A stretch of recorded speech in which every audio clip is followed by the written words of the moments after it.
Bonjour tout le monde. Je suis très heureux d'avoir cette opportunité de présenter la parole de Dieu. Je suis conscient qu'à chaque fois qu'on annonce la parole de Dieu, c'est Dieu lui-même qui parle, ce n'est pas nous. On n'a pas le pouvoir d'apporter la parole de Dieu sans qu'il ne nous donne sa force. Et souvent, je me dis, quand la parole de Dieu vient, les gens reçoivent de différentes façons. Pour certaines personnes, c'est vraiment précieux. C'est comme le miel. Pour d'autres personnes, c'est Dieu qui convainc. Ça vient comme une épée qui coupe. Et pour d'autres personnes, c'est une lumière, la lumière qui va les guider. Donc avant d'ouvrir la parole de Dieu, j'aimerais que nous prions, que Dieu prenne la gloire. Amen. Seigneur Jésus, tu es déjà parmi nous, car ta parole dit que là où 2 ou 3 sont assemblés en ton nom, tu es au milieu d'eux. Chaque fois que tu viens dans un endroit, les gens sont étonnés de ce que tu fais. Seigneur Jésus, je me tiens devant toi et je tremble, car je suis un homme dont les lèvres et les voix sont impures. Et j'habite au milieu d'un peuple dont les lèvres et les voix sont impures. Néanmoins, tu m'as choisi pour annoncer ta parole divine après m'avoir montré ta miséricorde. Mais Seigneur, je ne suis pas digne d'apporter cette parole, les vérités de ta parole, à moins que tu parles à travers moi. Je te demande donc, Seigneur Jésus, d'être exalté ici. Sois visible parmi nous. Que les gens te voient aujourd'hui, qui ne me voient pas, mais qui te voient, qui t'écoutent, Seigneur.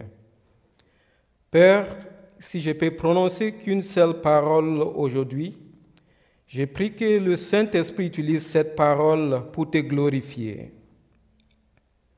Car ta parole ne peut pas sortir et revenir sans effet, sans avoir exécuté ta volonté.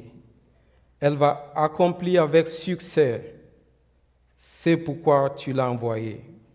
Sois glorifié. Amen.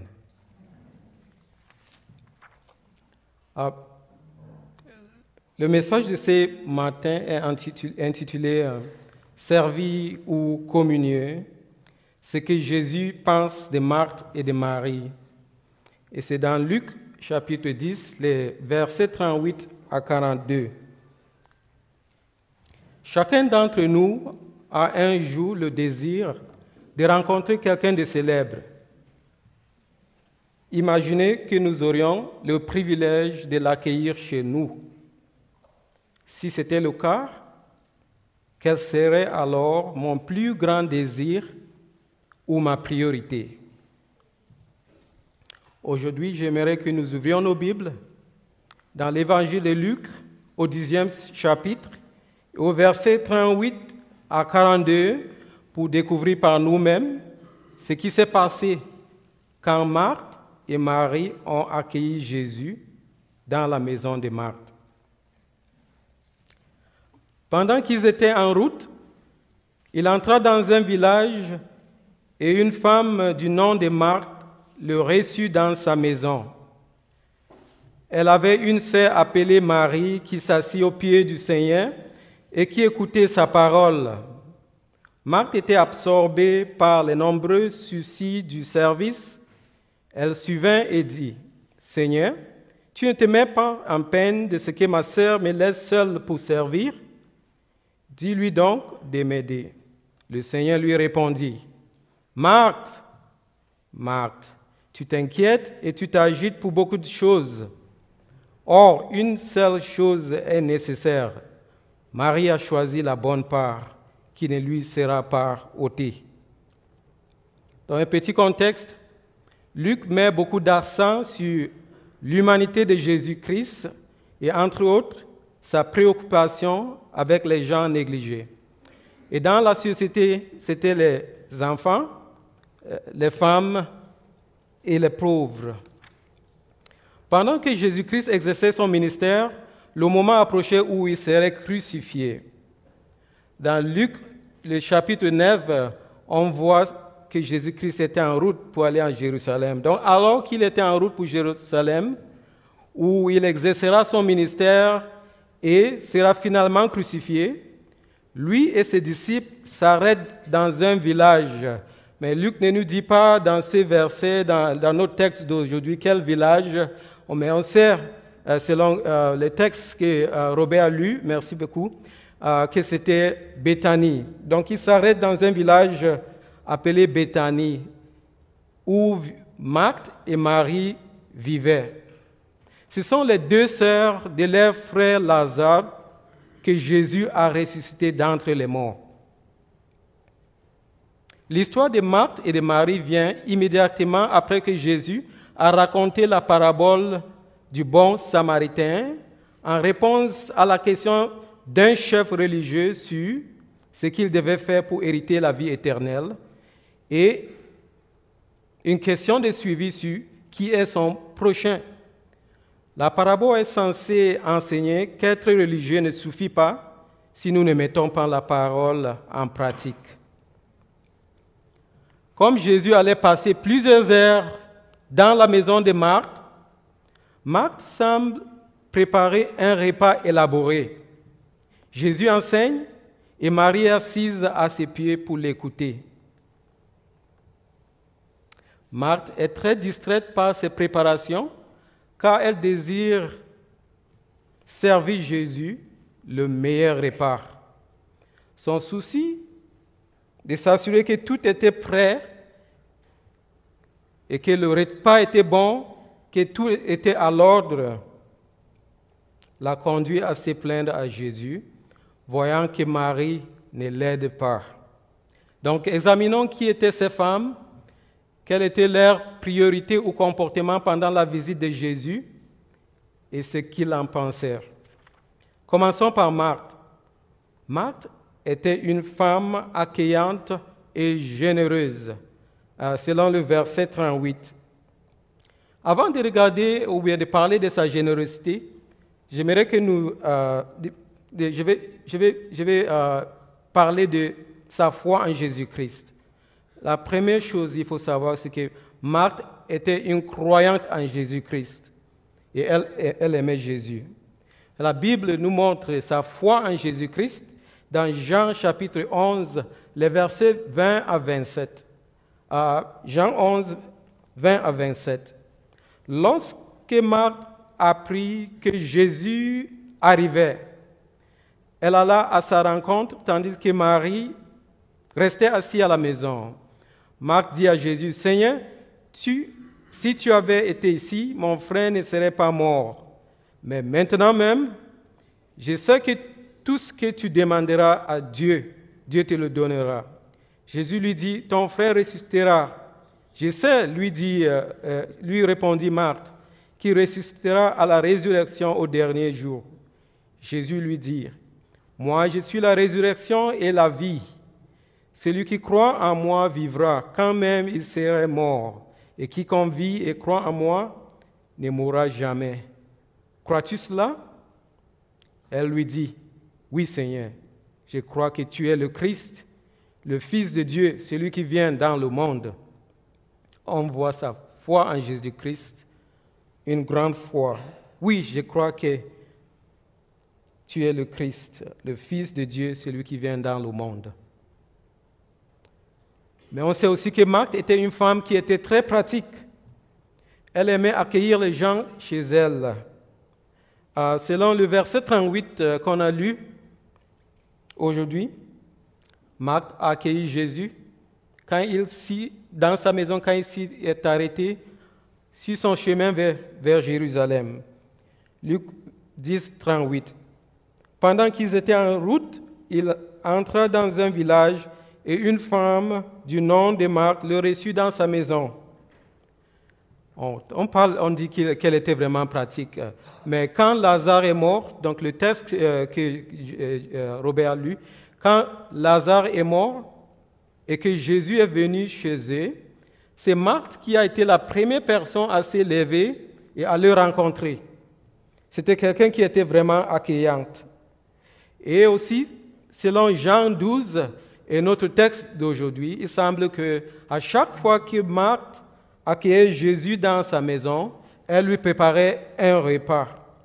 On pourrait dire que Marthe avait le don du service et elle a fait très bien. Il fallait parfois y consacrer plusieurs heures, beaucoup de temps et d'énergie, faire des préparations et des préparatifs élaborés pour s'assurer que tout se passe bien. Gary Chapman a écrit un livre à succès intitulé « Les 5 langages de l'amour ». Son but était d'aider les couples qui tombent amoureux à le rester. Dans son livre, il identifie que les gens donnent et reçoivent de l'amour de 5 façons qu'il appelle les langages d'amour. Donc, on a les paroles valorisantes, les services rendus, les cadeaux, les moments de qualité et le toucher physique. Lorsque mon épouse Gloria a lu ce livre, elle en est tombée amoureuse. Et après avoir identifié mon langage d'amour, elle me demandait souvent d'identifier son langage d'amour afin que nous puissions renforcer notre amour l'un pour l'autre. Si nous considérons Marthe à la lumière du langage d'amour de Chapman, on pourrait dire que son langage d'amour était celui des services rendus.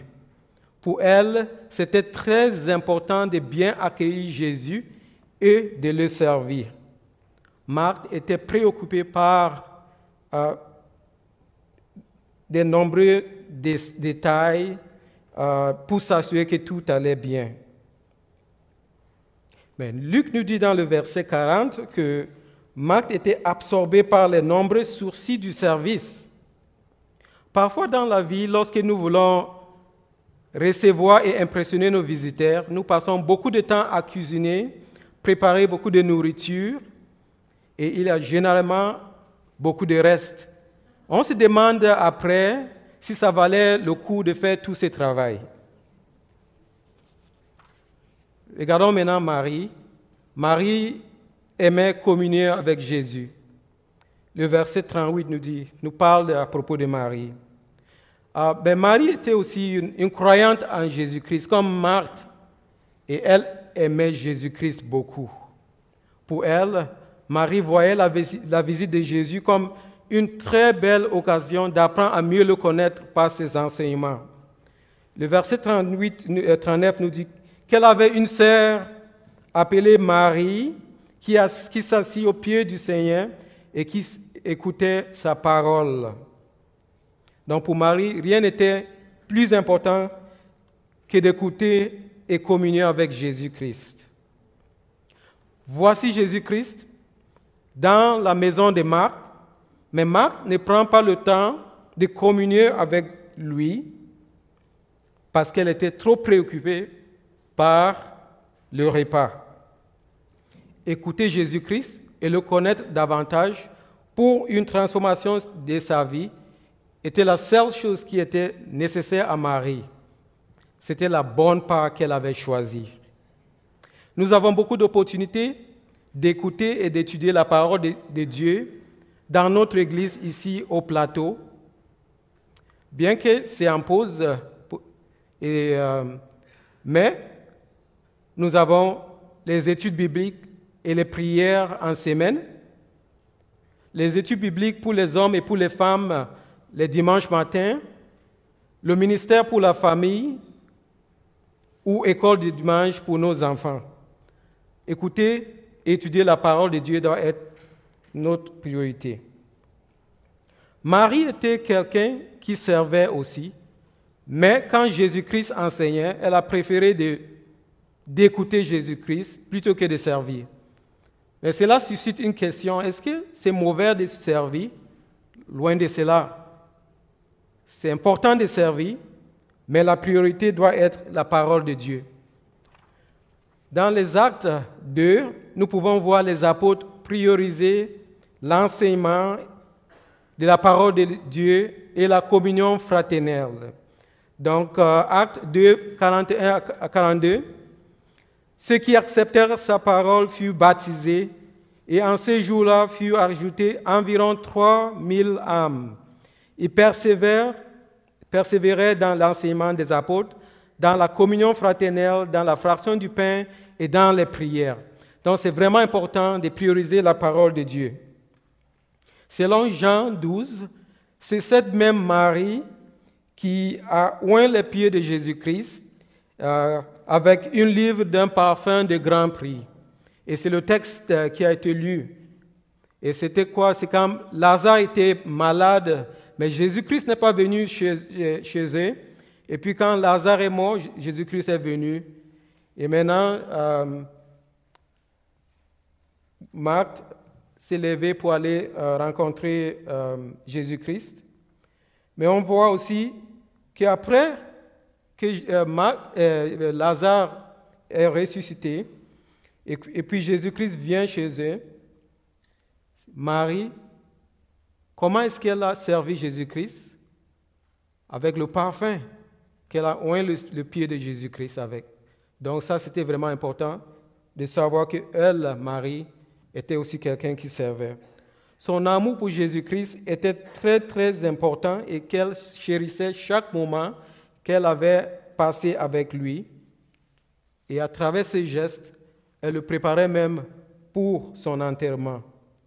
Si je devais identifier le langage d'amour de Marie, selon Gary Chapman, je dirais que celui de Marie était celui des moments de qualité.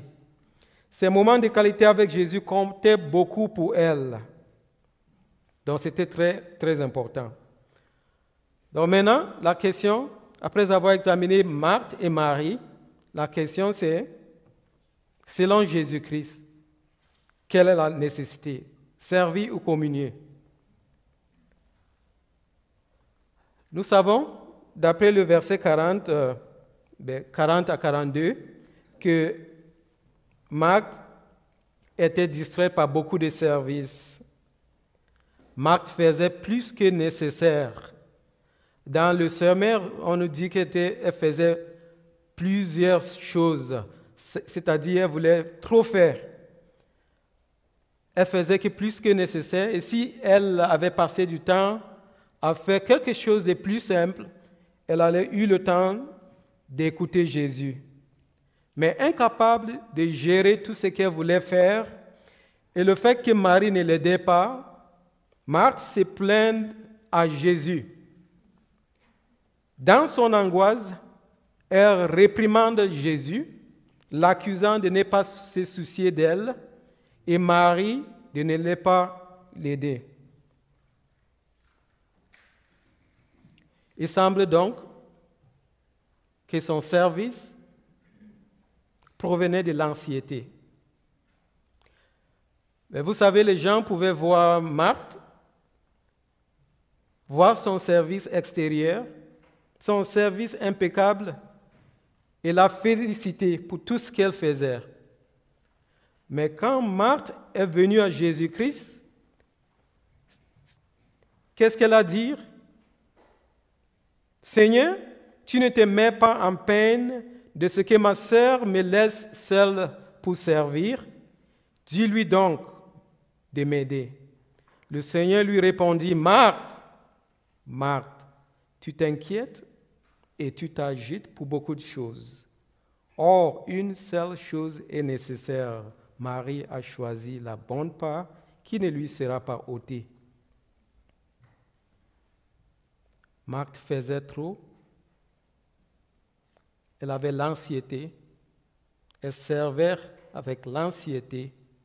Les gens voyaient Marthe. Ça, c'est important quand on voit l'extérieur. Mais quand elle est venue à Jésus-Christ, qu'est-ce que Jésus-Christ a vu?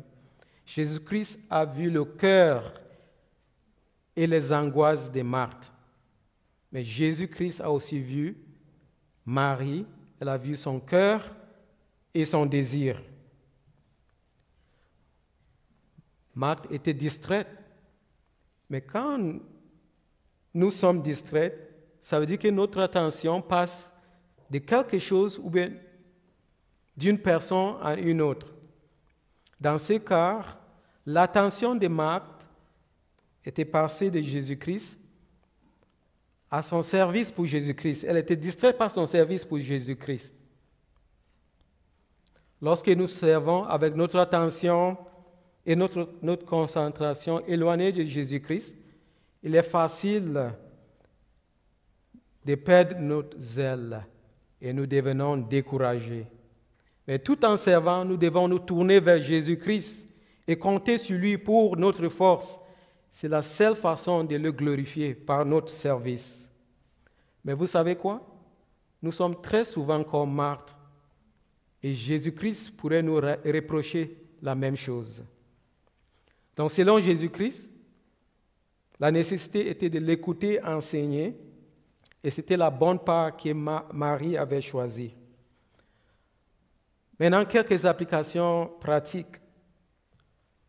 Premier point, servons le Seigneur avec joie. Quel que soit le service où nous sommes appelés, que Dieu nous a appelés, nous devons le faire avec joie. Nous ne devons pas servir le Seigneur à contre-cœur ni par anxiété. Quand nous servons et que nous nous plaignons de notre service, cela montre que nous ne le faisons pas pour Dieu. Nous le faisons plutôt pour nous-mêmes que pour Dieu, pour notre propre gloire. Certaines personnes peuvent très bien servir, mais si elles ne sont pas reconnues pour leur service ou félicitées pour leur service, elles démissionnent ou sont tentées de le faire. Mais vous savez, nous devons faire tout pour la gloire de Dieu. La Bible nous dit dans Colossiens 3, 17, « Quoi que vous fassiez en parole ou en œuvre, faites tout au nom du Seigneur Jésus, en rendant grâce par lui à Dieu le Père. » Donc tout pour la gloire de Dieu. Nous devons regarder à lui-même, c'est lui que nous servons, et ce n'est pas nous-mêmes. Nous devons nous dépendre sur Dieu et apprenons à le servir avec joie, car c'est un privilège d'être appelé à être à son service. Deuxième point d'application. Apprenons à équilibrer le service avec la communion. Mais bien que le service soit nécessaire, il faut l'équilibrer avec une communion avec Dieu. C'est plus important d'entendre et d'obéir à la parole de Dieu que d'être occupé à faire beaucoup de choses pour lui. Marthe était préoccupée de servir, plutôt de servir que d'écouter Jésus-Christ. Marie, elle, voulait entendre et connaître Jésus-Christ davantage. Et c'est ce que la Bible nous dit. Et Jésus qualifie que c'était la bonne part qu'elle avait choisie qui ne lui sera jamais ôtée. Lorsque Marie a répandu le parfum sur les pieds de Jésus-Christ, elle a été félicitée pour son service. Donc, on sert, donc elle servait. Il est très facile de passer beaucoup de temps à faire des choses pour Dieu que de prendre du temps de l'écouter.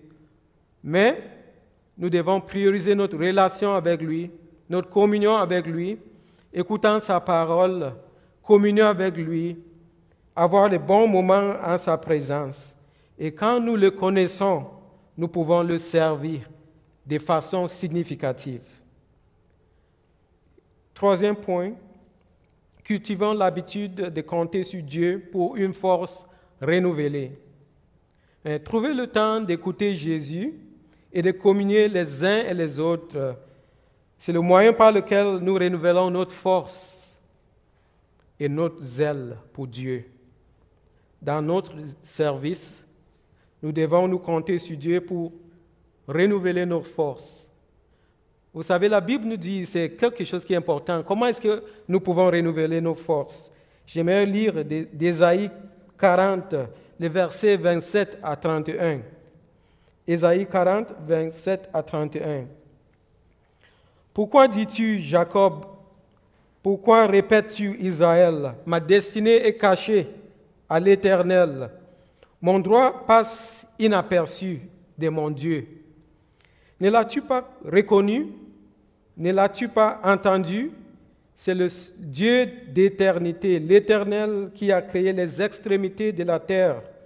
Il ne se fatigue ni ne se lasse. Son intelligence est insondable. Il donne de la force à celui qui est fatigué et il augmente la vigueur de celui qui est à bout des ressources. Les adolescents se fatiguent et se lassent et les jeunes hommes trébuchent bel et bien. Mais ceux qui espèrent en l'Éternel renouvellent leur force. Ils prennent leur vol comme les aigles. Ils courent et ne se lassent pas. Ils marchent et ne se fatiguent pas. N'avons-nous pas vu quelques personnes âgées servir le Seigneur avec beaucoup de force et de zèle, alors que certains jeunes gens qui devaient avoir cette force ne peuvent pas égaler ces zèles? Quelle est la raison pour cela d'après nous? Ce que nous venons de lire, l'Éternel donne la force à ceux qui espèrent en lui. Lorsque nous sentons submergés par beaucoup de services et que nous n'avons pas assez de temps de passer dans la présence de Dieu, qu'est-ce que nous devons faire? Il faut réévaluer nos priorités. Prendre du temps, passer de bons moments dans la présence de Dieu. Et c'est Dieu lui-même qui va nous renouveler. Les meilleurs moments que nous passerons dans notre service, dans notre vie chrétienne, sont les bons temps, les temps que nous passons à communier avec Dieu et à être rafraîchis par lui. À la suite de la communion de Marie avec Jésus, elle reçut la meilleure part. Elle était là, assise paisiblement et joyeusement à l'écoute de Jésus-Christ, tandis que sa sœur s'inquiétait des soucis de cette vie. Dans le monde occupé d'aujourd'hui, comment nous rafraîchissons-nous? Comment nous préparons-nous pour le ministère? Si nous voulons donner à Dieu le meilleur de nous-mêmes, et non le reste, après avoir épuisé toute notre force et notre énergie, priorisons notre communion avec notre Sauveur. En conclusion, l'histoire de Marthe et de Marie enseigne qu'il y a un danger d'être absorbé par toutes sortes de choses à faire si nous ne prenons pas le temps d'écouter le Seigneur. La vie d'aujourd'hui est très occupée avec plusieurs choses et ce n'est pas toutes ces choses qui sont nécessaires.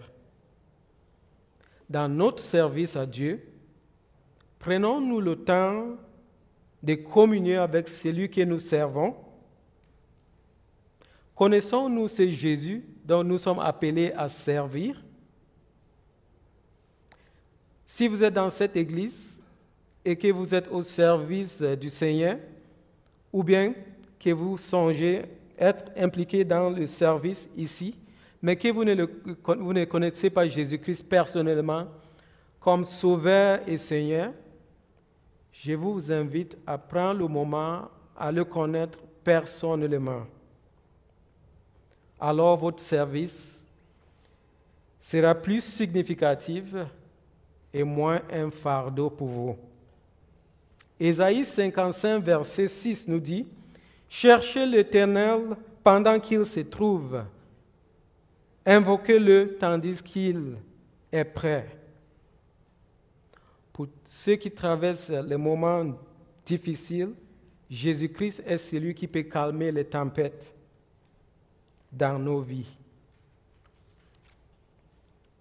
Jean 7, 37 nous dit, « Le dernier jour, le grand jour de la fête, Jésus debout s'écria, « Si quelqu'un a soif, qu'il vienne à moi et qu'il boive. » La rencontre de Marie avec Jésus-Christ a été transformatrice.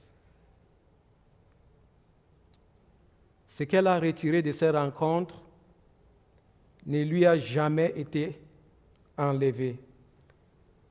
Elle s'assit paisiblement aux pieds de Jésus, l'écoutant. Que celui qui a les oreilles écoute et vienne à Jésus, le prince de la paix. Prions.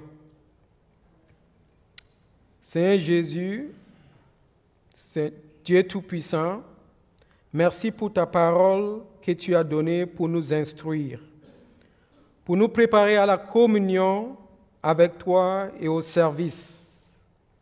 Merci d'être un Dieu saint et puissant, créateur des cieux et de la terre, qui a choisi de communier avec nous. Tu nous as aussi appelés à te servir.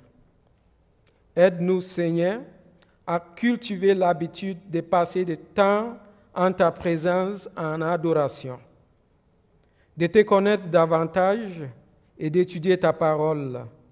Car c'est ainsi, Seigneur, que nous pouvons mieux te connaître. Aide-nous à apprendre aussi à être obéissants à ta parole, à démontrer notre foi par des œuvres en te servant avec joie, d'une manière qui te glorifie. Alors que tu nous as appelés à te servir et que nous nous quittons d'ici aujourd'hui pour aller chez nous, et tout au long de la semaine, peu importe où tu nous as placés, que ce soit au travail, à la maison ou à l'école, que nos lumières brillent tellement que les gens verront tes bonnes œuvres et te glorifieront. Amen.